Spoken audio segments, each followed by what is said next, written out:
Hello everyone. देखिए, लेखपाल भर्ती जो अभी पेपर हुआ था उस पर टीचर्स या बच्चों द्वारा जो भी एलिगेशंस या आरोप लगाए जा रहे थे, सरकार ने उस पर बयान देते हुए ये कहा है कि वो परीक्षा सकुशल संपन्न कराई गई है, निष्पक्षता बनाई रखी गई है। ये सारी चीज़ें सरकार की तरफ से कही गई हैं। आपने देखा था कुछ वीडियो वायरल हुए थे जिसमें एक लड़का कह रहा था कि यहाँ के जो कैंडिडेट्स हैं उनको लगभग 2:30 बजे सेंटर से बाहर निकाला गया है। अब वही लड़का क्या हुआ है, अपनी जो बयान है उससे बदल गया है। अब वो क्यों बदल गया है, उससे क्या कहा गया है, ये किसी को नहीं पता है। दूसरा, एक लड़की का जो वीडियो वायरल हो रहा था उसमें उसने कहा था कि जो पेपर मिला था उसकी सील क्या थी, पहले से ही टूटी हुई थी। ऐसा कुछ एलिगेशंस लगाए जा रहे थे। अब इनकी जांच की गई है या नहीं की गई है, ये सरकार फिर से अगर कोई विज्ञप्ति जारी करती है तो उसमें बता ही देगी। बाकी सरकार ने ये कहा है कि जो भी परीक्षा कराई गई थी 10 से 12 बजे के बीच में 44 जनपद में, जिसमें लगभग 3,01,756 विद्यार्थियों ने भाग लिया था, ये पारदर्शिता के साथ निष्पक्षता बनाए हेतु सभी परीक्षा केंद्रों पर अच्छे से कराई जा चुकी है। ठीक है। फिर इन्होंने क्या किया है कि जनपद बुलंदशहर के शिव कुमार अग्रवाल जनता इंटर कॉलेज जहांगीराबाद परीक्षा केंद्र पर एक अभ्यर्थी की पहचान संदिग्ध होने पर उसकी संदिग्धता की पुष्टि उनके बायोमेट्रिक व अन्य डाटा से करते हुए उनके विरुद्ध सुसंगत नियमों से कार्यवाही के लिए स्थानीय पुलिस को वहां के केंद्र अधीक्षक द्वारा सौंप दिया गया है। मतलब सिर्फ एक बच्चे को लेकर इन्होंने क्या किया है, एक स्टेटमेंट जारी किया है। फिर जो परीक्षा आरंभ होने से परीक्षा केंद्र गोपीनाथ जो बहुत ज़्यादा वायरल हो रहा था, रस्तोगी इंटर कॉलेज लखनऊ का है, ऐशबाग का, पेपर लीक की जो भ्रामक सूचना फैलाई जा रही थी अधिकारियों के द्वारा, वहाँ क्योंकि वहाँ पर ओएमआर एवं प्रश्न पत्र सील्ड पैकेट में सुरक्षित हो रहे थे। अब सुरक्षित होने में 2:30 बज गया था। 12 बजे से लेकर 2:30 बजे तक सील्ड पैक करके सुरक्षित किया जा रहा था, ऐसा इन्होंने कहा है। तो भ्रमवश इस बातों में ना आए, ऐसा उन्होंने कहा है। ये निष्पक्ष और शांतिपूर्वक संपन्न करा ली गई है। बाकी पेपर आपने भी दिया है, आपके सेंटर पे कितनी देर में सील पैक हो गया था ओएमआर और उसकी कार्बन कॉपी, आप कमेंट में बता सकते हैं। फिर उसके बाद सरकार ने क्या कहा है, यहाँ पर देखिए एक विज्ञप्ति जारी की गई है। अगर कोई भी आयोजन, ये जो बताया जा रहा है शांतिपूर्वक किया गया है, ये सारी चीज़ें तो बता दी गई, एक बहुत बड़ा प्रेस रिलीज़ जारी करके। फिर इसके बाद जैसे कुछ लोगों ने जो भी इसके खिलाफ आवाज़ उठाई है उनके खिलाफ एफआईआर हुई है विभूति खंड थाने में, लखनऊ का थाना है ये। सोशल मीडिया पर अफवाह फैलाने से बचना, क्योंकि इस पे अगर आप पे आरोप लगता है तो आपके खिलाफ एफआईआर दर्ज करा दी जाएगी। ये सारी चीज़ें हुई हैं जो सरकार की तरफ से कही गई हैं। फिर उसके बाद देखिए क्या कहा गया है, लेखपाल परीक्षा को लेकर भ्रामक पोस्ट वायरल करने वालों पर केस।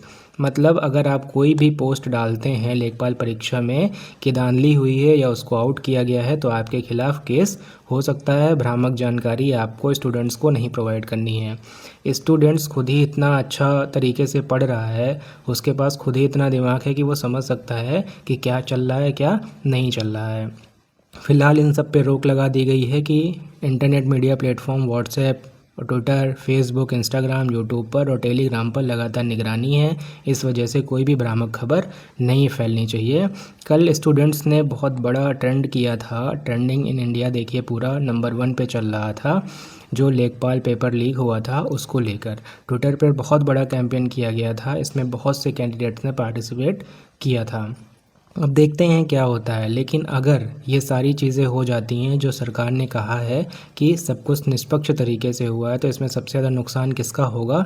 तो देखिए, अब अगर कुछ भी ऐसा हुआ है, फ़िलहाल ना हुआ हो तो ज़्यादा अच्छा है, अगर हुआ है तो ये जो कट ऑफ अभी 60 से 65 बताई जा रही है, इसके चक्कर में बिल्कुल मत रहिएगा।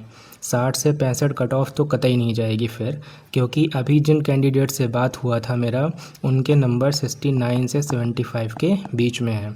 कट ऑफ की भी इतनी ही उम्मीद रखिएगा कि फिर 70 से 75 ही कट ऑफ जाएगी, इससे नीचे कट ऑफ नहीं रहेगी। अब आप चाहे गाली दीजिए कमेंट में, चाहे जो करिए, लेकिन 60 to 65 कट ऑफ की उम्मीद फिर नहीं रहेगी अगर कोई भी जांच पड़ताल नहीं हुई है तो। कट ऑफ अपने आप क्या हो जाएगी, ऊपर हो जाएगी। अब क्यों मैं इतना कह रहा हूँ इसको, ये आप समझ सकते हैं कि कट ऑफ क्यों हाई जाएगी।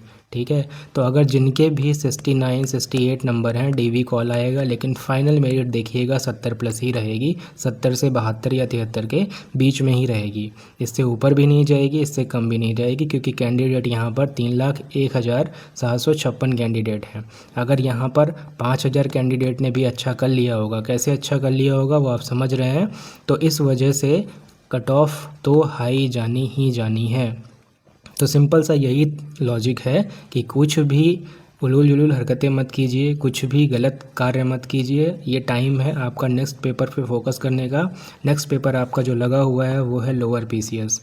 देखिए सितंबर में बताया जा रहा है कि ये पेपर होगा। सितंबर में अगर ये पेपर होता है तो इसके लिए आपके पास कितना टाइम है, अभी मई चल रहा है, जून जुलाई अगस्त, 3 महीने से 4 महीने आपके पास एग्जैक्ट हैं। प्रॉपर मैं यहाँ पर एक कोर्स चला रहा हूँ, वो भी फ्री में, बिना किसी पैसे के। आप क्यों 1500 2000 रुपये देने पे लगे हुए हैं? फ्री में करिए, क्योंकि लेखपाल के लिए जो 40 दिन का कोर्स चलाया था मैंने, उसमें से लगभग 50 क्वेश्चन आए थे एज इट इज़। तो आप भरोसा करिए, आप इस चैनल को ज्वाइन करिए और इसको शेयर करिए। जितनी ज़्यादा संख्या होगी, लोअर पीसेस में अगर कुछ ऐसा होता है तो जितनी संख्या होगी तो आवाज़ उठाने में उतना ही अच्छा होगा। 300 लोगों में क्या आवाज़ उठा लोगे? जो बड़ी कोचिंग्स वाले हैं 3 लाख 6 लाख 21 लाख वाले, वो तक नहीं उठा पा रहे हैं आवाज़, तो 300 में आवाज़ उठा के क्या हो जाएगा। कट ऑफ की उम्मीद फ़िलहाल 70 से 75 ही रखिए। कोई भी भ्रामक जानकारी मत फैलाइए और आगे की तैयारी करिए। जो भी एग्ज़ाम आने वाला है उसकी तैयारी करिए। एक नेक्स्ट वीडियो में मैं बताता हूँ कि लोअर पीसीएस के लिए पेट का कट ऑफ कितना जा सकता है। जैसे लेखपाल में 55 नंबर गया था पेट के लिए, जिनका पेट में स्कोर 55 था वो लेखपाल मेंस दे पाए हैं, वैसे ही लोअर में कितना जा सकता है। मिलते हैं नेक्स्ट वीडियो में। Thank you.